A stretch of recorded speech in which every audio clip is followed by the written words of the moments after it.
Live from WTVO Rockford and your home team. Eyewitness News at 5 starts now. Price for a gallon of gas hit another record. An expert explains why it's possible that number will continue to rise. A Vietnam memorial travels through the state line. How you can view this 53-foot exhibit. And a state line hospital reaches out to families who may need a little extra help. Administrators say it didn't take much for staff members to step up.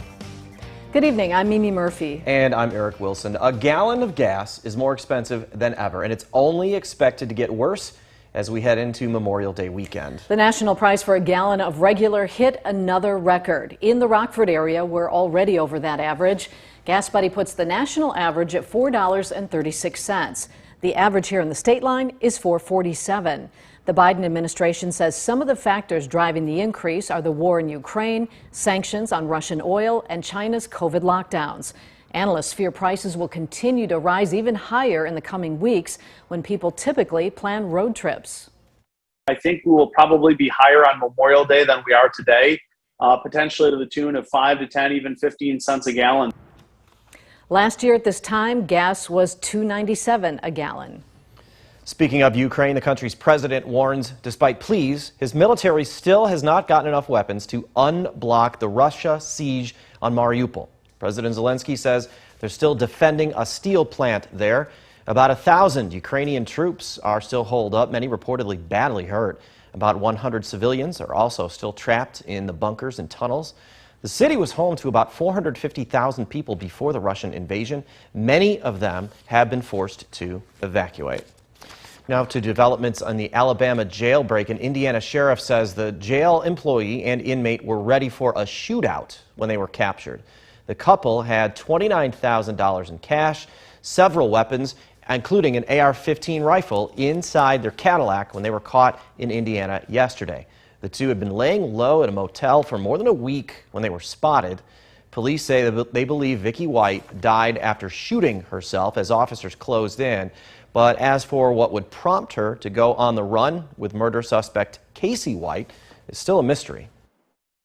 They're human beings, that they have their own minds, and for whatever reason, that they've developed some type of relationship, and so it's startling. Despite having the same last names, the two are not related. Casey White is now being extradited back to Alabama, where he'll stand trial on the murder charge he was in jail for, as well as new charges for this jailbreak. 3 people, including a 15 and 16-year-old, are charged after a high-speed chase through Rock County. Janesville police were called to a home early this morning on East Memorial Drive for 2 men trying to steal a car. They both took off in another car that was reported stolen last month. An officer tried to pull them over, but the car sped off, reaching speeds of 100 miles per hour. Rock County deputies ended up stopping the car by throwing down stop sticks near Beloit. Police arrested 18-year-old Matthew Cluth as well as a 15 and 16-year-old. A somber reminder of Vietnam veterans' sacrifices sets up in the state line. A 53-foot trailer carrying the wall that heals drove through Belvidere this afternoon. More than 100 motorcycles, jeeps, and first responders escorted the traveling Vietnam Veterans Memorial. This memorial features a 3/4 scale replica of the wall in Washington, D.C. Boone County's Flora Grange made the event happen. Very thankful for all the veterans and welcome them here today, and just hope that they enjoy this as much as we're enjoying doing it for them. The memorial will be open to the public at the Boone County Fairgrounds Thursday through Sunday. A Rockford blood bank is almost fully back up and running after a car slammed into the building. This is what the Rock River Valley Blood Center on North 6th Street looked like this morning. There's a massive hole where a vehicle came in, pushing over office furniture inside. No one was in the building at the time. Blood Center administrators say for the most part, their operations haven't been affected. Overall, we're most grateful that our staff are safe, our employees and donors were not here in the building. Our building is very structurally sound. We are working on immediate repair to the building, and we're fully functioning, and it's business as usual for us, just a little glitch in the process, so we're flexing where we need to. The blood bank is looking for more blood donors as the Memorial Day holidays coming up. It's not clear what led up to that crash. A State Line Hospital's staff members come together to give back to parents in need. FHN employees held their second No Child Wet Behind event, handing out diapers and wipes. It's purposely scheduled the week of Mother's Day. The hospital in Freeport raised more than $4,000 to buy the supplies. Employees provided about 1,000 cases full of diapers. One FHN manager says this couldn't have happened without the staff at the hospital. We simply asked our employees if they would donate diapers or money towards purchase of diapers, and we have a very generous staff and community of employees at FHN. Last year, FHN helped out more than 100 families with diapers. That number more than doubled this year. This week's going to feel more like July with temperatures close to 90. And that has some people trying to find ways to cool off. Our Savannah Brito's live at the Doty Park Sprayground in Belvidere. Savannah, the Park District decided to open the attraction early because of the heat. Yes, Mimi and Eric, that's right. These guys did open the park, or the pool, or Sprayground rather, early just because of the heat. It's very hot and humid out there. There's lots of kids and adults out there enjoying the heat and humidity, but if you are planning on heading out, just make sure that you are staying hydrated. The Sprayground will be open every day from 11 to 8 p.m., weather permitting, of course. It's open now through the rest of summer, but yes, this was the opening day. It was originally scheduled for May 14th, but they decided to open May 10th today just because the heat that we're going to be experiencing all week. Free admission though, so get outside, enjoy the weather, but remember, if you are planning on heading out, just to make sure that you stay hydrated, use plenty of sunscreen the next couple of days. And Candace is also going to talk about the severe threats for maybe a couple stronger storms later in the day, but we'll head back into Eric and Mimi now. All right, thanks, Savannah. Now, your first warned weather forecast from Chief Meteorologist Candace King. Well, I'll tell you what, it is hot outside as our temperatures today have made it into the upper 80s, low 90s, 91 degrees, the high temperature here this afternoon in Rockford. And that's actually our current temperature right now in Rockford, 89 in Freeport. But what I want you to kind of pay attention to is that heat index number. Those numbers have gotten into the mid and upper 90s, close to 100 degrees. So dangerous heat really for that first time of us reaching that 90-degree mark. Dew point temperatures, I mean, this is the beginning of May, and we're talking dew point numbers that are in the low to mid 70s. 71 degrees our dew point in Rockford, DeKalb, 75 in Freeport. So there is a very, very moisture-rich atmosphere outside, which is what has allowed that dew point temperature to climb, or I should say that heat index to climb as high as it has. Now that temperature of 91, so far our high temperature for today, not only ties our record high temperature for May 10th, which was set back in 2011 of 91 degrees. It is also the first time that we have reached 90 degrees or higher this early in the year since 2011, which again was when we had that record high temperature for today. But that heat and that humidity is going to fuel a couple of thunderstorms, mostly to the north of us over the next couple of hours. Now there is a tornado watch that is in effect. Green, Rock, and Walworth counties. They're in southern Wisconsin, and that will go through 9 o'clock. You can see just how far up north in Wisconsin that watch actually extends. There are a couple of severe thunderstorm warnings now over far north, northeast Wisconsin, north of Green Bay. Watching some of these clouds try to develop a little bit more to the southwest. We've got a few thunderstorms trying to pop up, but we do have a lid on the atmosphere. So trying to get these thunderstorms to kind of move a little bit further south here later this evening could be hard to achieve. We do have a marginal risk, which is a low end here for northern Illinois for severe weather. That slight risk a little bit further up to the north.